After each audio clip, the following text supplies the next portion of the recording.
Now, usually I don't like Critical Drinker. I think his review skills as well as his political skills are pretty awful. Shocker, just like the creator, I had low expectations, but his review, I think, summarized both the virtue and the failure of this film. Now, overall, it is good. I am recommending it, but it does have a lot of issues because it's being sold as very creative and original, but it's really not, and we have to acknowledge it is not very creative or original.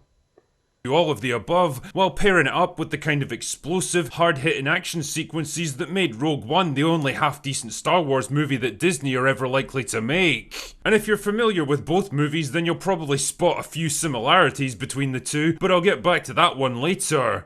Believe that. Now, I've got to admit, Well, I think Drinker is correct that there is a lot of Rogue One, but I'm actually surprised because he's said this a lot. If you do follow his channel and his reviews, he refers to this film a lot. To me, this actually felt like Terminator 2. Even the basic premise that you have this young protagonist who could save the world, right? That's John Connor, right? And even the basic premise, characters, AI is the enemy, that's Terminator. Even where we're going to go with this apocalyptic future and will we make it or will we not make it, right? Freedom of choice versus the machine, mechanic versus organic. It's Terminator. But there's also a lot of Kubrick. As he mentions, there's a 2001 homage, which is very explicit. I think the dilemma here is it does have pretensions to be a Kubrick film, to be a Hitchcock film, but he's not quite there yet. He is very talented. He's a very good director, but I don't think he's a great auteur director. So the basic dilemma is I don't have too much of a problem with, but I do want people to be alert about that dilemma. That yes, great directors go back to the original work, they rework it, they redo them. Hitchcock did it, Kubrick did it. They basically remake their whole films, but for a later generation. The problem here is I don't think he's made that first classic to get to this point because Rogue One is way better than this. However, that's more of a Star Wars George Lucas thing.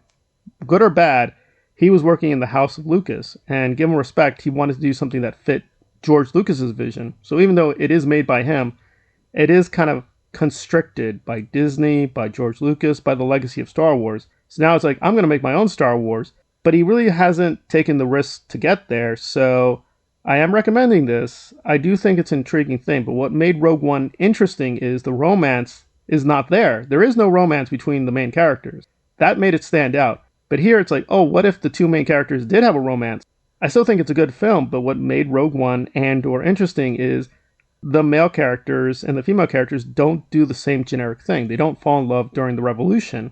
They still don't like one another. It's very much an alliance of convenience. But here it's kind of the complete opposite. There's nothing that distinct about these characters at the end of the day. However, good performances, strong visual style, but the basic script, the story, the plot, we've seen it all before. There are some pretty amazing characters here, but they're more the side characters. The main characters are kind of dull, but they're well performed. So, a very mixed recommendation. I would have to say Saw X is higher quality, but if you do have the money, I would say please see this film and support it. But I'd have to be honest, if you can see Oppenheimer or Saw X, those are better films. So see those first, but if you're willing to give this a chance, you won't be disappointed.